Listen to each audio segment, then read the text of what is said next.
The Indiana Pacers take down the Cleveland Cavaliers 129-109 behind a great first half performance on both the offense and defensive side of things. And here to talk with me about this for about 5 minutes before we bring on a great guest is the one and only Michael J. Facci. And Facci, how's that pep in the step this morning?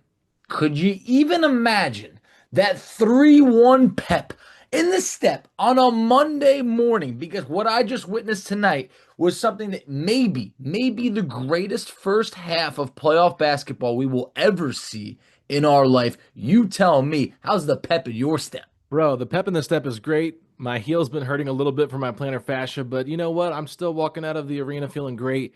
What a performance. What a response. What a resilient group from this, what a resilient effort from this group. I can't say enough great things about, player 1 through 8, honestly. Like just everybody that was involved in this game, they played a huge impact. And so I just, a shout out to the starting five, but really a shout out to Rick Carlisle because Miles Turner, Pascal Siakam, and Tyrese Haliburton all kind of praised Rick for what he does for his in between game adjustments. And you saw it on point tonight, the way they attacked that zone, the way they were pressuring full court, not letting the Cavaliers really get into their half court offense. Still, there's 15, 14 seconds left on the shot clock. I mean, just a terrific effort from start to finish. And this is the sense of urgency we wanted to see in game three. Did not see it. Pacers got their wake up call and they responded. Heck of a win. Rick took the blame last game, saying he felt he didn't have his players ready. And obviously, from what you just mentioned and what we saw, the players were ready for game four. This is probably one of the greatest responses I've seen to a dud playoff performance in recent memory. I said, last time I said, you know what? I imagine this will probably be a much closer game. I thought this was going to be a battle. I was absolutely wrong. This was all Indiana from the start. It felt a night and day compared to game three, where obviously the Pacers felt like they were never really in it. Obviously we mentioned game three, they go down 11-0, and they're down 15 in the first quarter, tied up, everything goes bad. This was all Indiana. And I mean, from start to finish, the crowd was behind this team. Haliburton getting the first basket of the game made me feel like, okay, you know what? Hey, look, I think we're in for something good. But what we saw tonight felt like a team that couldn't miss. And I know this sounds, wrong to say or cliche or whatever it is, but I felt like Indiana got everything they wanted in this game. The shots that they were hitting, I, I felt bad for Cavs fans because it just felt like Indiana could not miss. Every single three-pointer that was being put up went in. Every, improbable shot found a way to hit, hit that net, go in. It was just, this was our night. And now it just feels like this is almost, dare I say, like a team of destiny. There's something special going on with this unit, and I am not ready for it to end. Yeah, they're playing great basketball. Obviously, there's going to be a bunch of Cavs fans in our mentions saying, you know what? Of The course. Pacers can't beat a healthy Cavs team. I mean, look what they did in the first half tonight. I mean, I'm sorry, but I get it. Mitchell got hurt coming back from halftime warmups.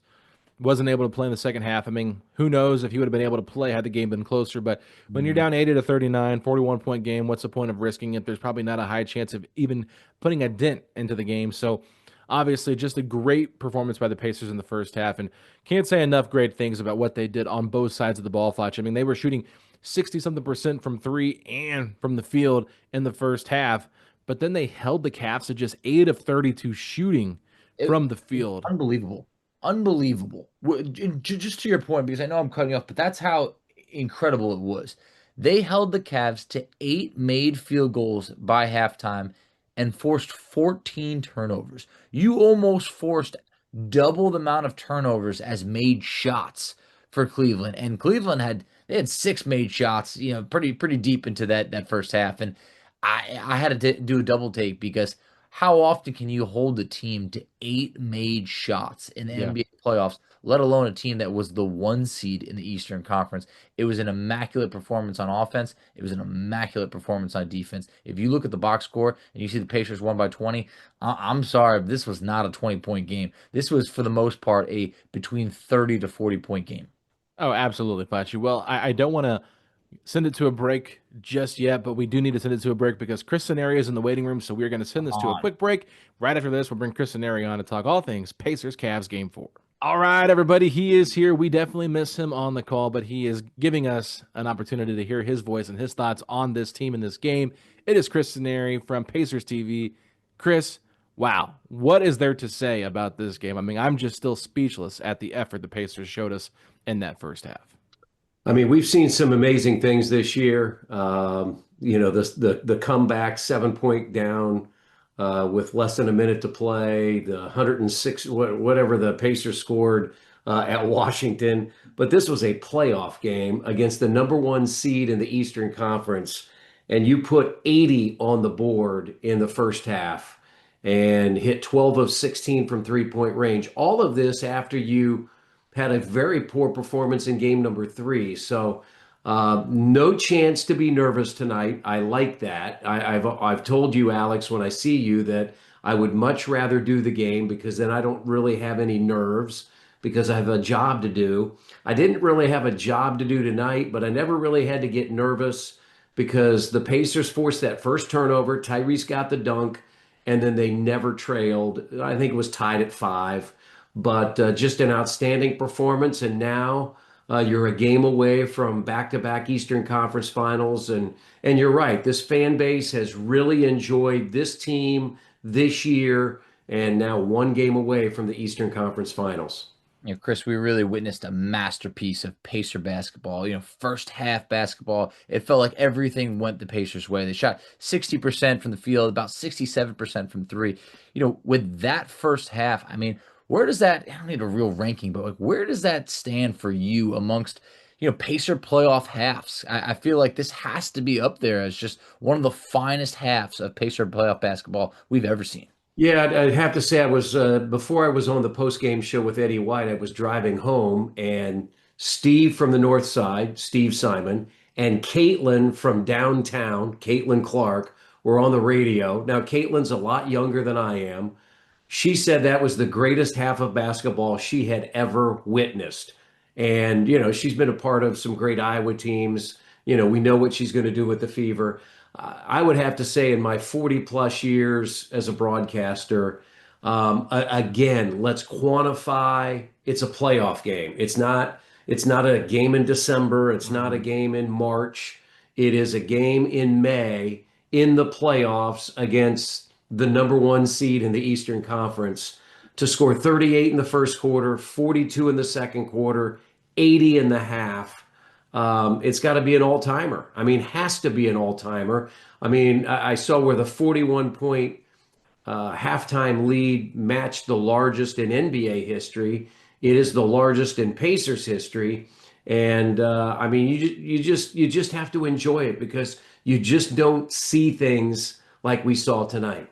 I mean, you brought up Caitlin Clark. When she's in the building for Pacer playoff games, they are 6-0. So, Caitlin Clark, please do us a favor. I know the season's about to start, but we need you there for game 6 if it gets back to it, but maybe game 3 for the Eastern Conference Finals. But, Chris, I just want to ask you this because great offensive first half, terrific defensive first half.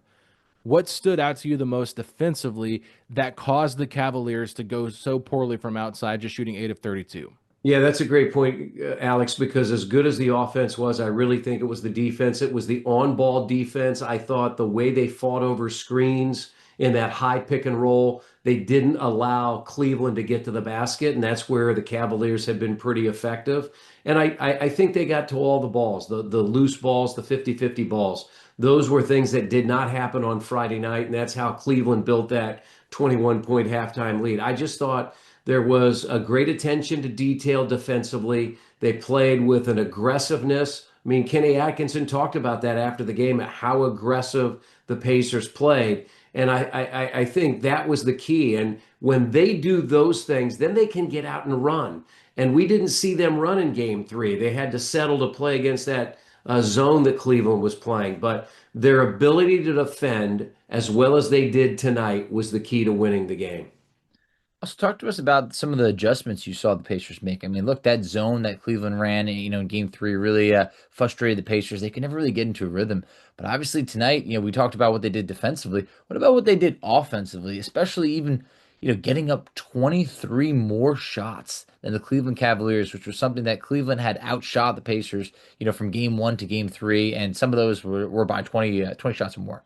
Yeah, and I think one of the stats you look at, the Pacers lost the rebound battle 41-37, but that's manageable, right? You can't lose the rebound battle like you did in game three, and that gave so many more offensive attempts for Cleveland. So you're right, 93 field goals attempted, 70 for the Cavaliers. Now, Cleveland shot 40 free throws, so there's a little bit of a disparity there. But again, I just think the ability to keep Cleveland off the offensive glass, they had 10 offensive rebounds, but the Pacers had eight. And the second chance points, Indiana was up 15-11.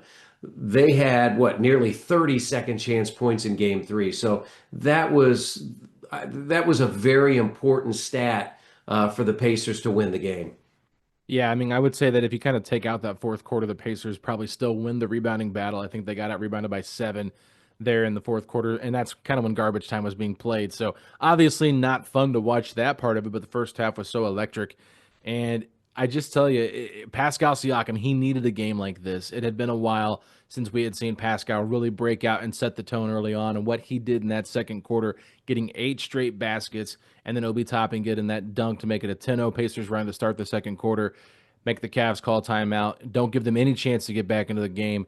I felt like that was a huge difference in the game right there, just Pascal being so assertive offensively. Yeah, you're right. 10-0 to start the quarter and 17-2 to end the quarter. Mm. That's 27-2 right there. That's a plus 25 of the 41-point lead that they had at the half. So the way they started and finished the quarter were huge. And you're right. I mean, Pascal's been, I still think that if you look all said and done, he's been the most consistent pacer all year long. And he went through a little bit of a drought. I mean, he had a great run at the end of the regular season. He had 5 or 6 25-point games, but this was the Pascal Siakam that the Pacers need moving forward, what we saw, especially in that first half tonight.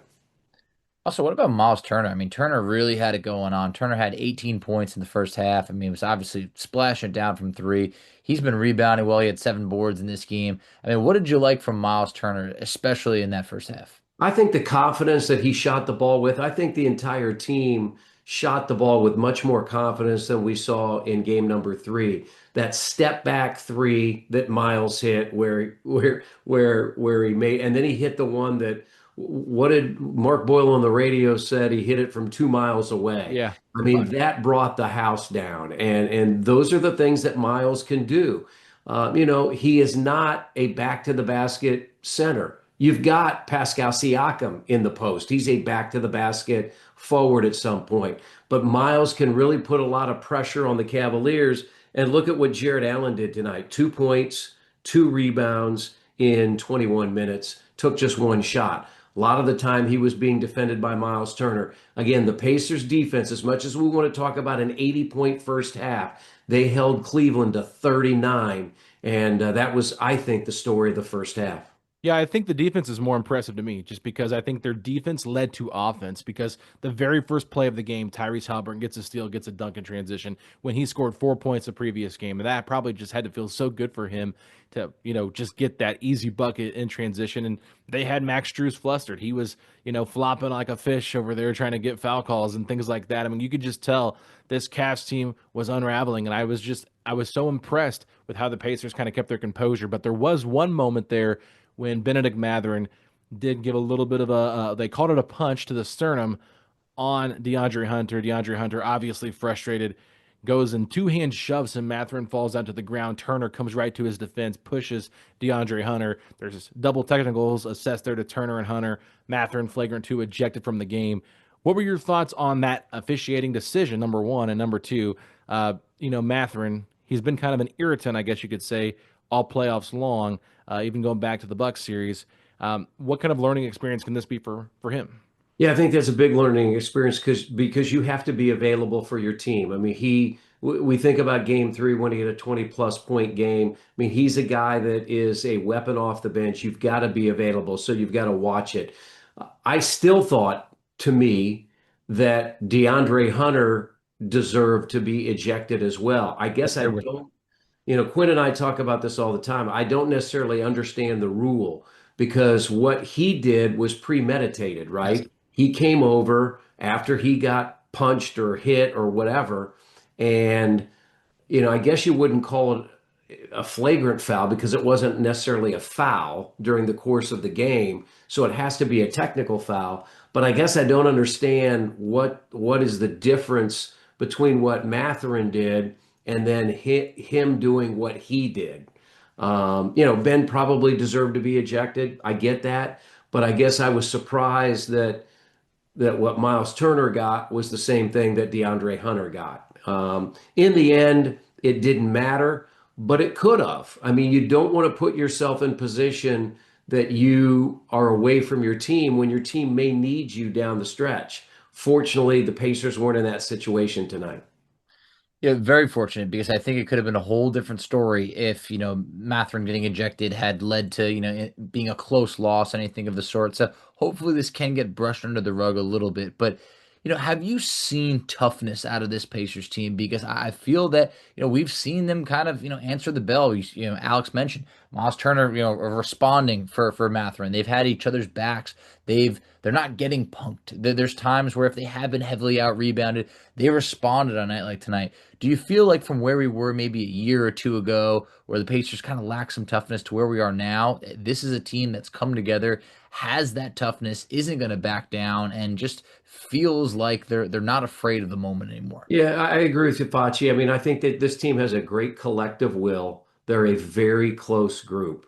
And they want to win for each other, and they're going to back each other up night in, night out. I think that's the thing that I've seen, being around this team at practice, being around the team at breakfast, that, traveling with the team. This is a very, very close team. I've said this. This is not manufactured. This is real. And that's the thing that I most admire. And you give a lot of credit to the front office, Kevin Pritchard, Chad Buchanan, Ted Wu, and then the coaching staff, what Rick Carlisle and his staff have been able to do. And then you give credit to that locker room. And you've got willing leaders and people that have voices. And it's not just Tyrese Haliburton or Miles Turner, it's Pascal Siakam. I mean, people step forward, and I think they have each other's back. And I think for the most part, again, Friday night, game three didn't go the way you wanted, and you wanted to see a little bit more fight, a little bit more aggressiveness. But I think, you know, most of the time you see that. And I think the Pacers realized prior to tonight's game four of what they didn't do on Friday night in game three, and they weren't going to let that happen again. Yeah, just to kind of piggyback off that, I was talking with Facci before we brought you on. All three of the guys that came to the podium tonight just praised Rick Carlisle for his abilities to, just make these adjustments. And he said they go through the film, and Tyrese usually gets picked on the most for what he's not doing. But Tyrese, he labeled Rick Carlisle a savant. And so I'm just curious. Rick's been around this game for a long time. Rick was very adamant. This is not the end of the series. It's one game. We got to move on. What does it mean to this team to have a coach that has all this experience when there's a lot of players outside of Siakam and, of course, Thomas Bryant, who was on that Nuggets team that haven't really had deep playoff success? What does it mean to have a guy like Rick Carlisle in that locker room, just kind of leading and directing these guys? Yeah, I mean, I think it's critical because there's great trust that the coaching staff has with the players and the players have with the coaches. What I've said, guys, is what I admire about Rick is a Hall of Fame coach. He's going to be a Hall of Famer when all is said and done. But when you go to practice or you go to shoot around, it's not just Rick's voice that you hear, it's his assistants. You'll hear Lloyd Pierce, Jenny Busick, Mike Weiner, Jim Boylan. He empowers his coaches. And I think that's the number one thing when I think about a Hall of Fame coach. I think about not just somebody that has to have his voice heard all the time. Now, is his voice important? Absolutely. But he has great trust in his coaching staff. And I think that carries over to the players as well. Rick back in the day, and he said it, look, he used to call a lot of plays. Now with Tyrese Haliburton and the way the Pacers play, the pace that they play with, the read and react offense that they have, he doesn't have to call plays. He empowers his players just like he empowers his coaching staff. And I think the respect that both sides have for each other is why we've seen the success this franchise has had the last 2 years. And it's great because I've heard, Chris Mullen did an interview recently where he was talking about Larry Bird and how Larry Bird always empowered his assistant coaches to really have a voice, be able to, call plays, things like that. And now everything that you just mentioned feels like that was something that Larry Bird passed on to Rick Carlisle. But obviously tonight, some of the significance, Rick Carlisle passes Larry Bird for 33 playoff wins with Indiana Pacers, the most all time. I mean, what about that? Rick coming back. How does it feel from a couple of years of where we were to Rick coming back? His third stint with Indiana, second as a head coach, and being able to right the ship for the Pacers, have us on the verge of, knock on wood, back-to-back conference finals. How about that, Chris? Yeah, and he'll tell you, I mean, he came into a rebuild, right? I He mean, did. year one, they make the trade for Tyrese, but they win 25 games. Year two, 35 games. So there's some progression. But I remember being in a room having lunch as Kevin Pritchard and the front office staff came in, and they said, "Look, hey, we need everybody to know that we need to be patient because this is what we're trying to build." And they brought in a Hall of Fame coach to sort of lead that rebuild.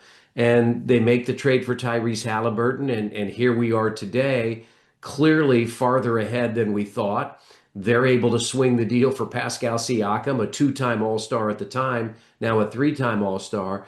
And you give a lot of credit to a lot of people, from the top, from ownership with Herb Simon to the front office, and of course to Rick and what they've been able to do.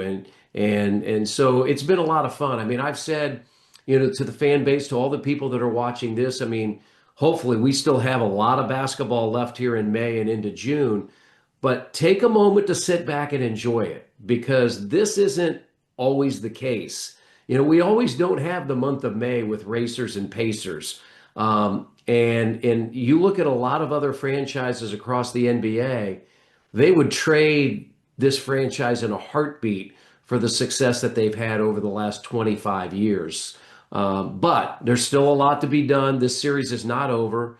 I mean, Cleveland has to feel like they can get the Pacers in game 5 and then put the pressure on Indiana on Thursday in game 6. And then if they can win 2 straight, they've got game 7 on their home floor.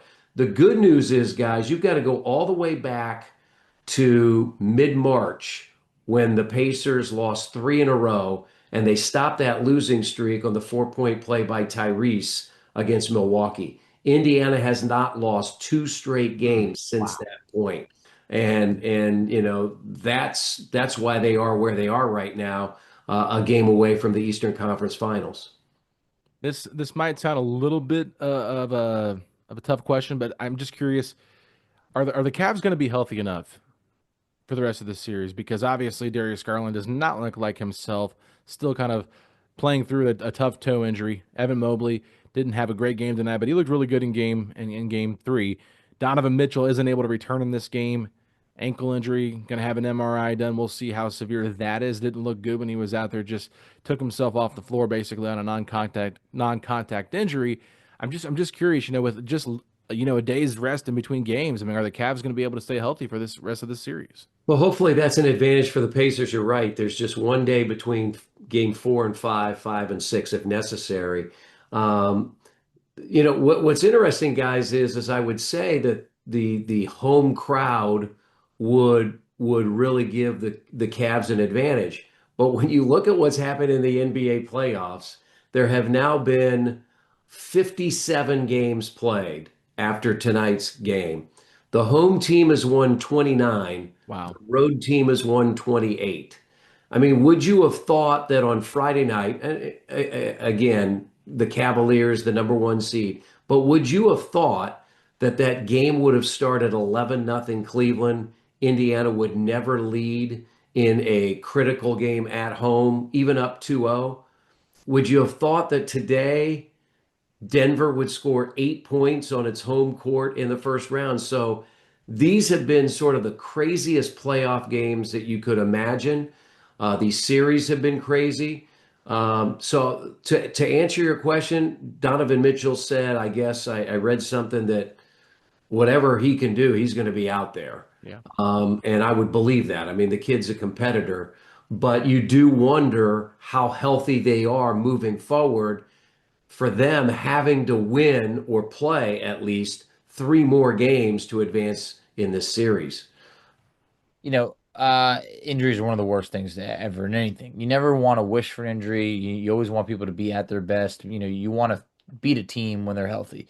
But one thing the Pacers have done is get their bodies ready for June. It's something that they were not ready for last year. They broke down. They looked exhausted towards the end of the year because they hadn't played those extra, say, month and a half, 2 months.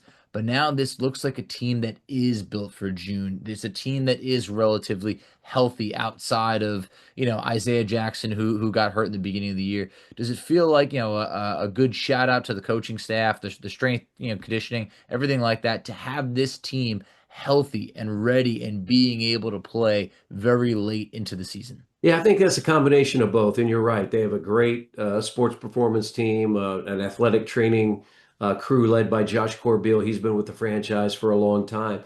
But also give a lot of credit to the way they manage the minutes and the way they manage the rotations. I mean, how they play Pascal Siakam for the first 4, 5, 6 minutes of the first quarter, get him out, bring Obi Toppin or Jarris Walker in. I just think the way that they've been able to use their rotations and use their depth has been critical. This is a team that has a lot of depth. And oftentimes, in the postseason, they say, hey, the bench shortens, right? The rotations shorten. One of Indiana's advantages is going deeper into the bench and having fresher bodies. I think that helped them at the end of the regular season, leading into the playoffs. And I think it's really helping right now in this series as well. Yeah, I mean, there's no doubt about it. I think even Tyrese Haliburton praised the play of Thomas Bryant in that first quarter and said that his minutes were really good. He had a corner three, had some nice rebounds, got DeAndre Hunter to foul him. So, the Pacers, while fans might not always love some of the minutes from the bench, I think that for the most part, you have to give them credit. And TJ McConnell is usually the one that kind of spearheads that bench unit. But just an interesting discussion in the post-game press conference tonight. Tyrese Haliburton was, talking a little bit about the article that was written by Greg Doyle about him kind of trying to skip out on the media. And he even said that, Mike Preston from Pacers PR was trying to protect him. And, he said that he kind of was like, all right, cool, I'm going to get out of here. And James Boyd asked him, he's like, do you regret, kind of like letting him take you out of that light to not discuss what happened in game three? And he said, yeah, you're probably right. I probably should have come to the table and talked to everybody. He said, but he didn't really appreciate that a guy that doesn't come around on the regular was writing that article. And I'm not trying to kick Greg Doyle while he's down. I know Greg from just being media, and he's been very kind to me. Don't have anything negative to say about him personally. But it's a tough article to write, especially when you're not around all the time. But how do you feel like Tyrese navigated that in terms of like his frustration with it and moving forward? How do you think he should handle that? Yeah, I mean, I think he's navigated. I mean, I go back to the situation with his dad, with what happened in the Milwaukee series after game 5, and he was front and center and answered the questions, said that his dad was in the wrong. They talked it over. I'll say this, and I've known Greg Doyle a long time, and I was disappointed in the article because I'm the same way. I would say, Greg, where have you been? I haven't seen him at practice. Again, he may be there and I don't see him, and so that may be unfair of me. But I thought it was a pretty tough thing to say. And I've got a bias. I mean, I'm the voice of the Pacers. I'm employed by the Pacers, so I'm going to have a bias one way or the other. But I didn't see the press conference tonight. I'll go back and watch what Tyrese had to say. But I knew that he would address it. He talked about it yesterday. He did talk. I'm sure if, as you said, or he said, if he could do it again, he would have, talked to the media. But the way they do things, I mean, Tyrese had 4 points in game 3, and usually they take the higher scoring Two highest players, scorers usually. right? That's usually what they do. I mean, it happens. I mean, tonight, think about it. On the walk-off, Jared Greenberg had Miles Turner, and Pat Boylan had Pascal Siakam for the walk-off. Tyrese Haliburton didn't do any of those. He went right to the locker room. So, me personally, I was disappointed in the column. I thought a little of it, maybe even a lot of it, was a little bit unfair. and especially if you're not around. It's easy to write that when you're not around. And that's the part that I would say that Greg has not been around enough to write that article. That's my opinion. Well said, well said. And hopefully, things like that can kind of die down a bit. And I'm glad that, Tyrese was able to address that tonight. But, you know, for the confidence of this team, we mentioned earlier that Siakam had a really good performance. Obi Toppin, really good performance. Even late in the game, Ben Shepherd saw the ball going quite a few times. How do you feel that the confidence of this team is now going into a situation where they can close out? We've seen sometimes things go to the Pacers' head, but they also have matured very much where now they do have that opportunity to be able to close out the one seed on the road. It's a position where, they were in it last year, being able to close out the Knicks in game Yeah. 7. That means a lot. Now that means that Indiana has been there. Do you think this confidence is enough now for them to be able to handle business? Facci, I think that's a big point, what they did in New York in Game 7 last year, when I don't think anybody thought they could do that. But what they also have to understand, as much as tonight, Game 4 was enjoyable to take a 3-1 lead, you sort of have to put that on the shelf, understand how nice it was, but Game 5 is going to be completely different.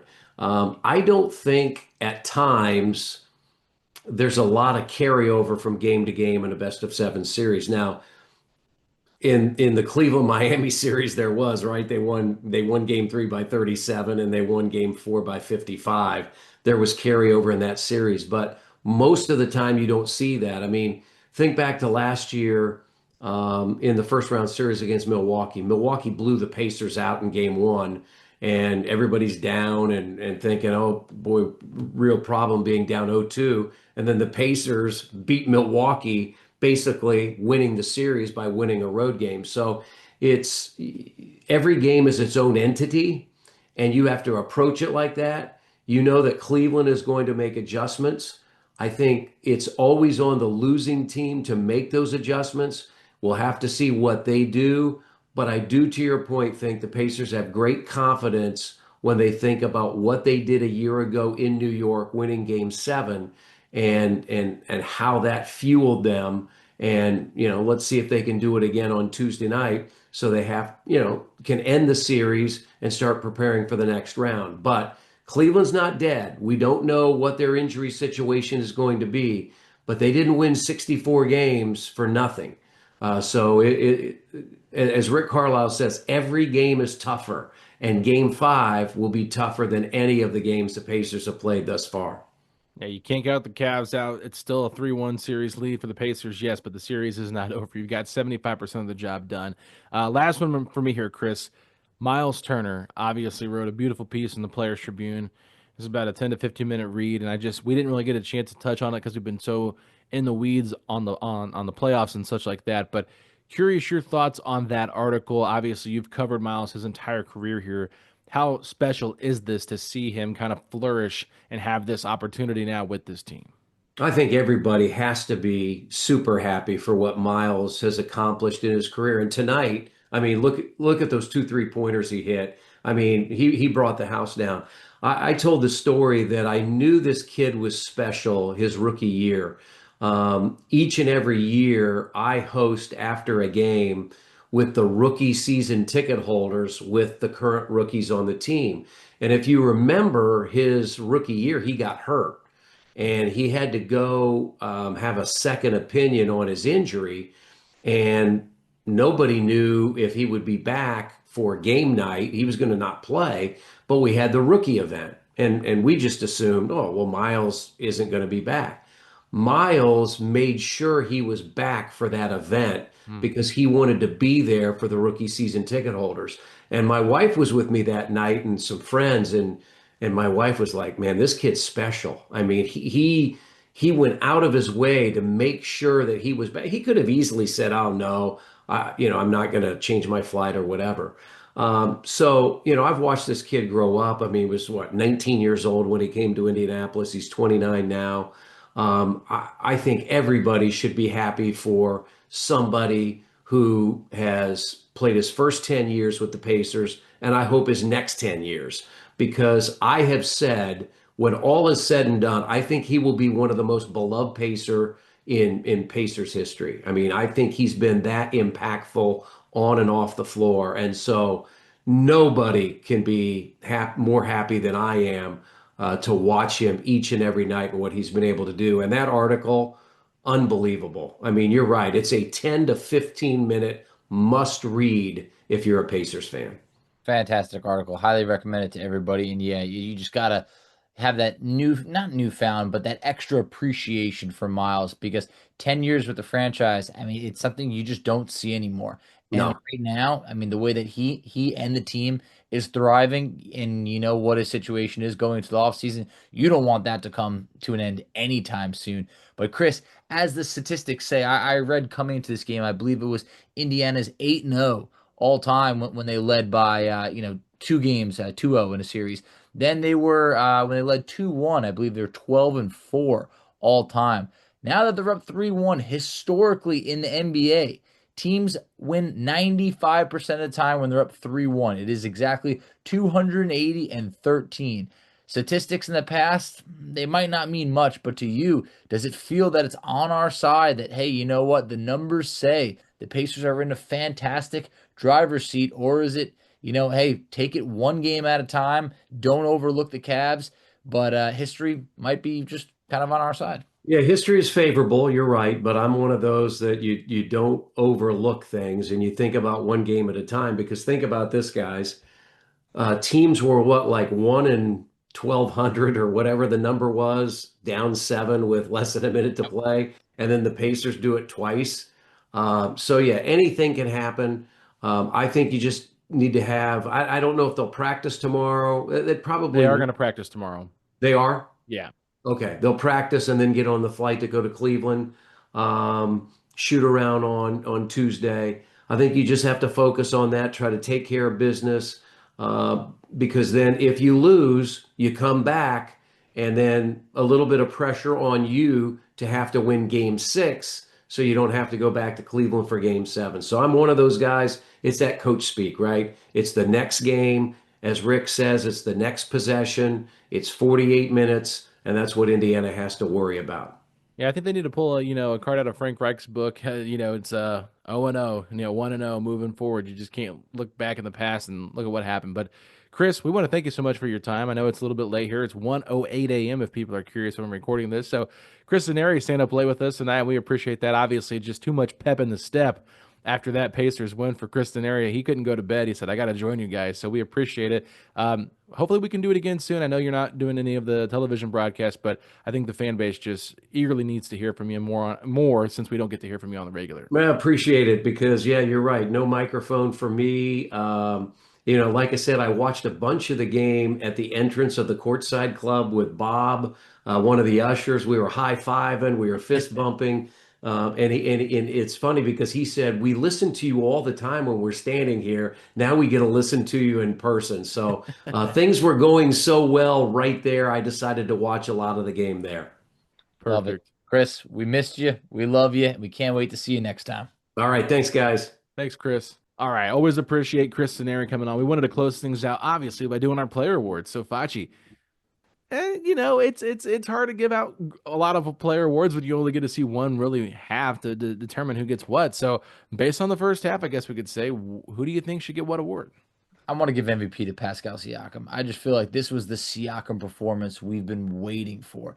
I mean, look, 9 of 10 from the field, 21 points in 21 minutes. Siakam was just like a massive part of that second quarter run. And Turner was definitely deserving. Definitely was. He had 18 points at halftime, but I'm leaning Siakam. Yeah, I mean it's one of those things where Miles is great and he had some big 3-point shots there, obviously, just unbelievable and whatever. But Pascal Siakam, I mean that 8-0 run that I talked about with Chris in that second quarter was just massive. He was so good. I mean, I'll give him the MVP because when he has games like that, it's hard to beat this Pacers team, and they need him to do that more often. He had a rough stretch. We talked about those numbers in the last episode when we kind of recapped what happened in Game 3. Wasn't able to get that one on YouTube just because I was super busy doing Mother's Day stuff, so I do apologize. But I do just want to give him a lot of credit for that. But moving forward now, there's no clutch player of the game, but I do want to do a sixth man of the game, and obviously I think that is no doubt Obi Toppin. What Obi Toppin did tonight was one of the reasons why you understand the reasoning behind the Pacers bringing him back. Mhm. There's games this season where and this even this postseason, I'm like, man, what is Obi really bringing? And earlier in the first quarter, he actually jumped in front of somebody when they were going to the basket and fouled them. And I said, we are taking steps here, Obi Toppin, because I remember a play in the third quarter that absolutely drove me up the wall. Instead of going to contest a shot, he stepped out of bounds, waited for the ball to go through the net, and then grabbed it. Didn't even try to contest it. And I'm like, that cannot happen, Obi Toppin. You are one of the most athletic players on this team. He has a reverse layup a la, Dr. J-esque and does it, probably not as good as Dr. J because he's the originator of it, but just like effortlessly, probably jumped a little bit further than Dr. J did. And, he's just a freak athlete. But, I just feel like he deserves a lot of praise tonight. So the sixth man of the award will bring that out will bring that out tonight since there was no clutch player. Oh, totally. I mean, Obi had 19 points in the first 3 games. He drops 20 tonight. So, I mean, just Say that again. fantastic. 19 points in the first 3 games. He drops 20 Woo. tonight. This Come was on, the man. type of Obi Toppin performance that we knew was like somewhere in there, eventually going to come. We get it. I feel like that was just awesome. So definitely deserving of the sixth man of the night. All right, let's go to our defensive player of the game. Do we have one? Benedict Mathurin? No, look, it's just I don't think there's really a guy that stood out defensively. I think it was just the team. I mean, Yeah, I feel like Nemhard though. I mean, Nemhard's defense tonight was yeah. so good on Mitchell. It's probably the best we've seen him defend Mitchell. Absolutely. I mean, Mitchell was 1 of 5 from the field in the first quarter, and that's really where I felt like, okay, you know what? This doesn't feel like he's going off for 40 again. I mean, Mitchell finishes the game 3 of 11. Obviously was never really a threat.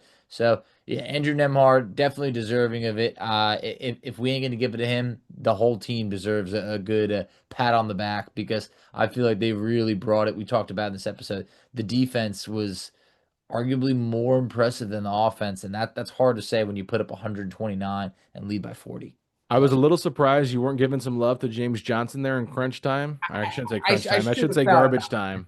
point guard James Johnson. That man was just bringing the ball up left and right, trying to do everything he could with it to try and take someone off the dribble. He had some moments. I thought we saw the last of James Johnson. Yeah, you wrote his eulogy. This might I be his really last game did. ever. I was like, guys, let it soak in. This might be the last time we saw James Johnson on a court. And then here we are just 1 game later. I mean, great to see. Didn't need to be out there throwing any hard fouls, but look, 2 blocks, 2 assists, 2 points, A a steal? steal. He does it in 8 minutes. The man was doing a little bit of everything. I texted in the BCC group chat. I said, I'm here for point guard James Johnson. I might never need to see it again, but on a night like tonight, I'm here for it. I won't lie, but there was a lot of stuff going on in the chat BCC group chat tonight. Really enjoy all of the feedback and all the responses we're getting in there. Love you guys and thank you for being a part of that. We are very close to 600 people in that group. Started from nothing, so it's been a lot of fun interacting, getting to know you guys. But let's talk about the elephant in the room. I told you on the last episode to wear a Reggie Miller jersey because the Pacers were going to be up 3 games to 1. You said, "Oh, that's a great idea. That's a great idea." You've had a heck of a Mother's Day. I know you've been incredibly busy, but you pull out the old faithful. You bring out the Benedict Mathurin jersey. And what happened to Benedict Mathurin? Benedict Mathurin got his butt tossed from this game within 3 minutes of being on the court. The Facci curse is alive and well. We're in the group chat, Facci curse, and we're up like 44. I'm like, what? What am I supposed to do? I'm going with the reliable jersey that when I've worn, we haven't lost in the playoffs yet. I was a little bit nervous to go, Reggie, man, I haven't broke that out in a little bit. Like, I don't know. But look, I guess it just shows you could never go wrong with Reggie Miller. But for a night like tonight, yeah, Mathurin, I mean, of course, when he got ejected after 1 minute of playtime, I looked down at the double zeros on my jersey and went, all right, well, you ain't gonna be doing too much tonight, I guess. But we won, and for that, I did my part. All right. Well, I won't harp on it too much. I just thought it was funny. I mean, what are the odds? I mean, I did wear these tonight, Facci. You My got lucky it. I mean, Pacer I don't socks. imagine how much those So, stink. My and those weren't too long day, bad. 1:15 in the morning. I didn't wear them all day Bad boys long. must be barking. I did not wear them all day long. Yeah. After we got home from dinner, I put them on before I went to the game So anyway, they are undefeated in the playoffs still. So Keep them going. congratulations to me and my socks. We'll probably not wear them for game 5 only because I have to wash them. I do not just wear them after wearing them once. I have to wash Yeah. them. No, So yeah. I'll probably have them ready for game 6 if it gets to that. But last one here, hustle player or Feisty Foster, hustle player of the game. Is there anybody specifically that stands out to you that deserves this? Honestly, I just feel like this team was just hustling, and I know that could be a cop out, but I just feel like That sounds they, like one. yeah. I mean, look, I mean, everybody was out there looking to get it. I mean, look, like Nemhard had 3 steals in this game. Neesmith's always hustling, like it really always is. I 4 just fouls drawn for Aaron Neesmith. Yeah, I mean, I felt like Neesmith was someone who was, hitting the floor at times, doing whatever. I mean, he caught that elbow from Garland that they had to review that play. Like it just, he is the definition of a hustle guy. So I feel pretty good giving it to him. What Yeah, about I'm cool with that too. I will just say, like Tyrese Haliburton, I thought his interview was awesome in this game today. I know that his stat line doesn't really pop off the stat sheet, and it's not very good. Just 11 points, very very mediocre pedestrian stat line for Tyrese Haliburton. But just the way he impacted the game, I felt like early on he was like going after rebounds. Has 5 rebounds in the game. Just being more of more intentional with what he was doing is the right word. So I like the way that he played. Obviously, I don't think he deserves a Feisty Foster player of the game, but I agree with you with your pick. I just think that with Halliburton, we didn't really touch on him too much, but I did like the way that he played much better than what he did in Game 3. Definitely. I had a Knicks fan, one of my friends, texted me after the game. He goes, "What's up with Haliburton? 11 points." I was like, "Absolutely not. You're not going to bring that in here. Like we're not going to like come up with a talking point on this. Like he didn't need to do much. In the second half and the third quarter, like he wasn't even looking for a shot at Yeah. all. Just wanted to get teammates involved. Like the Pacers were in such a great spot that he didn't need to really be like hunting for a shot or anything of the sort. He had, I think it was 5 shots after the first quarter. I felt very happy about that. I was like, great. Look, he's not like, being, just taking himself out of the game, but also they are guarding him. They're face guarding him. Max Strus is all over that man. Hmm. And you know what? On a night like tonight, Indiana figured it out. So it wasn't like they just took him out of the game and took the Pacers out of the rhythm.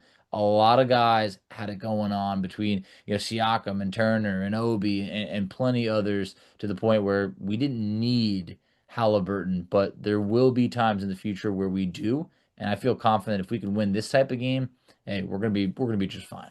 Yeah, I think Max Strus, his arms have to be hurt from the amount of screens that he took from the Pacers tonight. There's a I mean, lot. Yeah. they were screening him every single time, and it wasn't always just one hit, it was 2 or 3 because they were doing everything they could to get Tyrese free tonight. And I think Tyrese did a much better job of moving without the basketball. Yep. Didn't just kind of let Max Strus take him out like we saw at times in game 3. So really good stuff there. But Facci, that's gonna wrap it up for today's show. It's late. We're ready for bed. I've got to edit still after this. So, it's going to be a late night for me, but hey, that's why we're here. We love this team. We love this podcast. We love all of our listeners, and we love being a big part of Pacer Nation. So, feels great being up 3-1. That's what happened last series against the Bucks. I titled the episode, "Isn't it fun being up 3-1?" And well, I could pretty much put the same title down, but I'll try to come up with something more clever than that. But any final words before we sign off? Yeah, just look on a night like this. I texted you earlier, and I was like, "Man, I don't want to let the listeners down. All this, but it's just been a terrible day." I'm like, I just don't think I'm going to be able to make it. And then when I saw what I saw on that court, I was like, "Yeah, I'll be there. I know it's going to be a late night, but you know what? I'll just be devastatingly tired tomorrow. Because it's times like this that when you see this team and what they did, we go up 3-1, that you could just be like, something smells different. Like this team, this is not the same team that we saw that kind of was just happy to be there versus Boston. Whoever the Pacers see in the Eastern Conference Finals, and I'm saying it and I'm not trying to look past Cleveland, but we're going to find a way to get there. We are going to give that team a fight, and this could be a team that could be going to the NBA Finals. I've heard people talking about that, like, the Indiana Pacers may have been the most impressive team in the playoffs thus far. I don't care what OKC did in round one. I don't care what Cleveland did in round one. Cleveland's down 3-1. OKC's in a dogfight right now where it's 2-2. The Indiana Pacers are up 3-1 right now, and a lot of these games they have handled their opponents. So, guys, soak this in, appreciate it right now until someone could beat us consecutively. We heard Chris say this team hasn't lost consecutive games in about 2 months now. Man, I am fired up to close out Cleveland in Ohio. All right. I want to take them out. I want to get some You extra rest. guaranteed a game 4 win. I guaranteed it. I felt good about it. But Okay. man, these Pacers, the players, they must have felt even better about it because this team never trailed, never looked back. Wow. That was a treat if you were in that crowd tonight. Yeah, and I forgot I wanted to bring this up too because it was a great stat brought up by Greg Harvey at Between the Numbs. I shared it in the Chat BCC group chat. He said NBA teams to have multiple 20-plus point wins and multiple 1-point wins in a single playoff run. 1975 Warriors won the NBA championship. 1987 Lakers won the NBA championship. 1987 Pistons obviously didn't win because the Lakers won. 1995 Rockets won the championship. 1999 Knicks made the NBA Finals. 2006 Heat won the finals. 2010 Lakers won the finals. 2024 Mavericks made the finals. 2025 Pacers question mark. Wow. Could the That is Pacers make the finals this year? It does great seem company. like they are destined to get out of the Eastern Conference. I'm not saying that they're going to beat the Knicks or the Celtics, but man, I wouldn't be afraid to pick the Pacers in that series if they get there and beat the Cavs. It's totally different than last year. If we play the Knicks, man, I am not worried. If we play the Celtics, I know we're going to be in for a fight. This ain't going to be no sweep. And I ain't talking 5 games either. This is going to be a fight. And I don't think Boston wants to see us right now. And I No. know that could be like a joke to some other people, but I think they probably look at it and see what the Pacers are doing. And it's like, hey, you know what? This is a team that did beat us in the regular season. This is a team that did play us well in the playoffs last year, even without Haliburton and no Benedict Mathurin. So no matter who it's going to be, hey, bring it on. But until then, let's just handle business. Let's take out the Cavaliers. It would be quite the statement if the Pacers end up winning in 5. That is a prediction that I'm telling you right now, nobody had Pacers in 5. If someone's going to tell me they did, you didn't get Die that. hard Pacer fan. Yeah, you didn't get that in writing. You didn't get that on audio. You're making that up. Pacers in 5 was nothing I heard from anybody, and that would be one of those pinch me, I think I'm dreaming type of moments. Yeah, people said someone texted me today and they said I cannot believe Facci and Schultz picked the I Cavs. got a lot of heat for that. A lot of heat for saying Cavs in 7, which was better than most people predicted. I mean, people were saying Cavs in 5, Cavs in 6. Hey, you know what? I was wrong. Sometimes I get a little bit worried about my own team, and you don't want to All get too right. ahead of it. But I love this team, and I have no problem ever being wrong. I am never going to be the guy who's too proud and going to drive that. I was wrong, and I love this team, and I want to be wrong. Man, I want this team to move on to the conference finals once again. Yeah, I do too. And nothing makes me happier than seeing Facci's pasty white arms right Oh yeah, there. I Look got at that. those bad boys. I got that, man. I've been wearing this jersey for hours now. All right, like I'm ready to. I gotta sneak back into my bedroom and grab a real shirt and put it on. So I don't have to sleep in this jersey at Just this sleep without a hour. shirt on, Facci. Try and not wake anyone up. Why don't you just sleep without a shirt on? Man, I guess I could. I'm a sleep with a shirt guy. Okay. That's just kind of my I'd like style. to I'd like to get the poll on that on the Chat BCC group chat. Are you a sleep with a shirt on or sleep with a shirt off? I know it's not Pacer related, but I'm curious. I mean, we have women in there too. You guys can feel free to vote as well. I don't care. Nobody's asleep with a jersey on. That is like a psychotic type of move. So that's not happening tonight. I'm definitely not sleeping in a Benedict Mathurin jersey on a night where he played 1 minute. You All guys right. did about the same thing tonight. Yeah, exactly. So yeah, I'm getting this jersey off Oh me. man, It's did been you see DeAndre Hunter do this like he was in Matherin's head? Did you hear what Jalen Rose said post game? He nah, goes, what "You is can't it? be doing this if you go 0 of 5 for the game." Yeah. He's like, "You can't be saying that." So I just love Jalen Rose, just like, yeah, come on, DeAndre Hunter, you can't be doing that and then just following up with that. I'll say this. I was a DeAndre Hunter guy for a long Still are. time. Not anymore.